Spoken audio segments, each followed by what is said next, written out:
Saudara Efraim, saya punya pertanyaan untuk Anda tentang ayat 9. Lalu masuklah Hatta dan menyampaikan perkataan Mordekai kepada Ester. Akan tetapi Ester menyuruh Hatta memberitahukan kepada Mordekai, semua pegawai raja serta penduduk daerah-daerah kerajaan mengetahui bahwa bagi setiap laki-laki atau perempuan yang menghadap raja di pelataran dalam dengan tiada dipanggil, hanya berlaku satu undang-undang, yakni hukuman mati. Hanya orang yang kepadanya raja mengulurkan tongkat emas yang akan tetap hidup. Saya ingin komentar Anda tentang undang-undang ini. Setiap orang yang masuk ke dalam pelataran akan dibunuh kecuali orang dengan yang kepadanya diulurkan tongkat emas. Gagasan hukum ini adalah bahwa raja-raja Media dan Persia mengeluarkannya untuk keamanan mereka dari pembunuhan. Bahkan istri raja pun tidak diperbolehkan masuk menghadap raja kecuali pada waktu-waktu tertentu yang telah ditentukan baginya. Dan jika dia masuk menghadap raja di lain waktu dan raja tidak mengulurkan tongkat emas baginya, ratu akan berada dalam bahaya karena algojo yang berdiri di luar akan membunuh orang yang masuk. Jadi, Ester berkata bahwa ini bukan waktu yang ditentukan ketika dia akan masuk menghadap raja. Itu akan membawa bahaya dan kematian.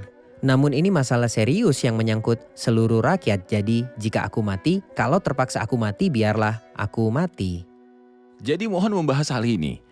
Jika raja ini dengan segala kekuatannya menghalangi orang untuk masuk kepadanya, dan syarat untuk masuk adalah dia harus mengulurkan tongkat emasnya, mohon ceritakan tentang mendekat kepada Tuhan dan datang ke tahta kasih karunia-Nya. Kapan kita diizinkan dan kapan kita tidak diizinkan? Dan apakah tongkat emas harus terulur agar kita bisa masuk? Kita bersyukur kepada Tuhan atas tongkat emas yang selalu terulur untuk kita sekarang ini.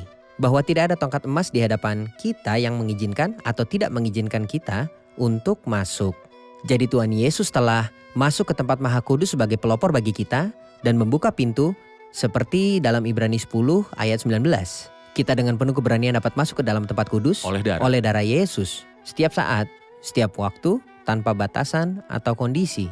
Ibrani 4, sebab itu marilah kita dengan penuh keberanian menghampiri tahta kasih karunia supaya kita menerima rahmat dan menemukan kasih karunia untuk mendapat pertolongan pada waktunya. Saat ini mendekat kepada Tuhan dan masuk hadiratnya tidak bersyarat dan pintunya terbuka setiap saat dan juga setiap waktu. Ini sangat berbeda dengan kejadian pada zaman Ester. Menarik perhatian kita bahwa Ester pergi menghadap raja setelah 3 hari. Jadi dia menyuruh Mordekai untuk memerintahkan seluruh orang untuk berpuasa atas namanya selama 3 hari, dan pada hari ketiga dia akan pergi menghadap raja. Jadi dia hampir mati karena dia tahu hukum dia tidak akan masuk pada zamannya. Dan sangat mudah bagi dia untuk mati. Jadi dia seperti orang mati selama 3 hari.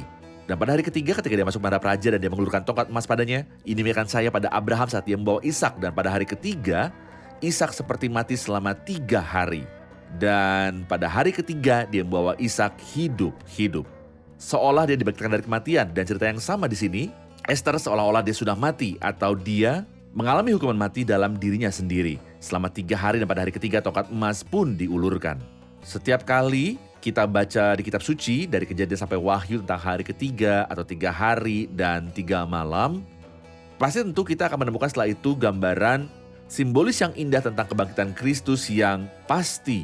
Dan setelah kebangkitan Kristus, karena kita percaya akan kebangkitan Kristus yang dibangkitkan dan dimuliakan, Kristus memberitahu kita bahwa jadi jika kita telah mati dengan Kristus, kita percaya bahwa kita akan hidup juga dengan Dia. Juga kita memberikan tempat bersama-sama dengan Dia di surga. Jadi saya tidak memerlukan izin untuk datang ke hadirat Tuhan. Karena kebangkitan Kristus sudah membuat saya masuk. Ini membuat saya masuk ke hadirat Tuhan kita. Jadi saya tidak perlu izin lagi atau untuk mengetuk pintu atau mendaftar terlebih dahulu atau apapun. Atau menjadwalkan janji temu. Saya bisa masuk kapan saja karena saya sudah berada di hadirat Tuhan.